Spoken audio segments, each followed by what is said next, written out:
दर्शक बंधु वर्षा पाग हेले संध्या बेले समय को आमको टिके पिठा पणा खाया कि मन हुए से आम गोटे नुआ रेसिपी नहीं कि आसचु जार ना होची सुजी काकरा। आसतु सुजी काकरा केमती बनैबा से विषय जानिबा। प्रथमे गोटे कढ़ी रे आम नहीं नबा 3 कप पानी। पानी टिके कम हेले चलिबो किंतु अधिक पानी हेले भल नुह। एवं पानी ऊपर दे देबा आम अल्प टिके पान मधुरी पाखापाखि गोटे चामच एवं स्वाद हिसाब रे लुण। तापर टिके गरम हो आसो पानी से आम देदेबा चीनी। स्वाद हिसाब से चीनी आप बेसी कम करें। चीनी टिके मेल्ट हो आसो गोटे बड़ साइज नड़िया को आम कोरिकी से नड़िया कोरा को देदेबा।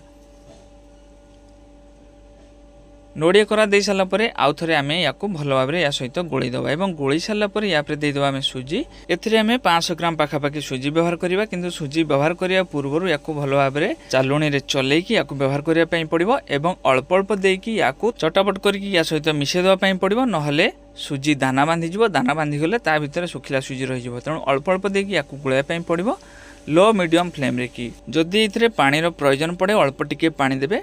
मन रखिए अधिक पानी देले एटा पानिया हो आदौ भल हेनी।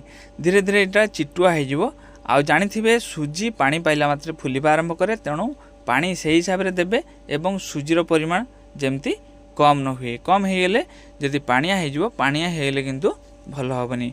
या आम ठंडा करने छाड़देवा और कि समय ये ठंडा हो सारापर यहाँ को आम गोलेबा हाथ टिके तेल मखैकी या आउ थे भल भाव में गोले नापी पड़ो। जमती आम अटा चकटी था सेमती या आउ थे चकटी नापी पड़ो जहाँफल यहाँ आम जो ये पिठा बनैबा पिठा आमर फाटबनी। आपण मैंने लक्ष्य करेंगे बहुत समय पिठा तैयारी कला पिठा सब फाटिकी एपट सेपट हो जाए जहाँकि देखापी भी भल लगे। तेणु आम एमती यदि चकटी दबा चकटी सारापर पिठा तैयारी कले किंतु यहाँ फाटबनी। एबे इथरु आमे अल्प अल्प टिके टिके नबा एवं दुई हाथ रे याकू गोल कर नबा।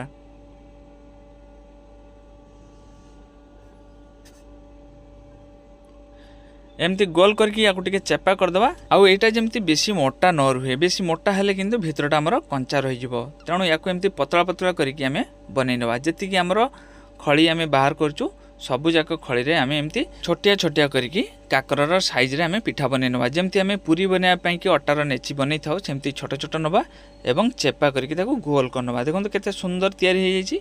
एमती सब जाक तयारी करनवा पई पड़ो। एबे कढ़ाई हमर गरम हबो। गरम होला परे सेइथरे आमे दे देबा तेल। तेल भल भाव में गरम होला परे हमको छाणिया पई पड़ो किंतु गैस रो फ्लेम को हमको कमी की रखिया पई पड़ो। तेल गरम हेछि कि नाही जानिया पई कि आमे छोट गोटे दाना पकेबा जेतबे सेटा फेण होकर उपरକୁ उठिबा जानिबा हमर तेल गरम हो जाइए। और तेल गरम होला परे एमती गोटे गोटे करके आमे सेइथरे छाड़ी दबा। छाड़ी दे साला परे याकू टिके उल्ट पाल्ट करिया पई पड़िबो नहले गोटे पट हबो आ गोटे पट ठीक भाव में हबनी। तेणु एमती उल्ट पाल्ट करू करू धीरे धीरे यहाँ लाल कलर रही आसो। जेतेबेले देखिबे यहाँ लाल कलर रही आसुची सेतेबेले जानिबे हमर पिठा तैयारी हो गला। गैस रो आंच जदि आमे बढ़ेकी एटा को छाणीबा ताले चटपट करके बाहर पटटी लाल रंग रही जिवो किंतु भीतर पटटी कंचा रही जिवो। तेणु लो फ्लेम रे की टिके समय देकी याकू छाणिया पई पड़िबो। एबे हमर पिठा हेई जाइछि याकू एबे आमे छाणी नबा। गोटे थर पिठा छाणी साला परे टिके समय अपेक्षा करिया पई पड़िबो जे पर्यंत तेल भल भाव में गरम न होइछि। तेल गरम होला परे पुणी सेइथरे आमे छाणीबा। जदि संगे संगे सेइथरे आमे पिठा को छाड़ी दबा ताले से पिठा भल हबनी। एमती करिकी आमर सब जाक पिठा को छाणिया पई पड़िबो। एमती करिक जदि आमे छाणीबा ए पिठा को आमे 7 रु 8 दिन पर्यंत स्टॉक करके रखि परिबा आदौ खराब होबनी काहे कि एथिरे जळीय अंश आदौ रहिबनी। देखिया पई कि पूरा आरिसा पिठा भलिया हेछि एवं याकू आपण जेतेबेले इच्छा खाई परिबे खूब सुंदर लागिबो। वीडियोटी भल लागितले लाइक शेयर सब्सक्राइब निश्चय करिवे। वीडियोटी केमती लागिला कमेंट करी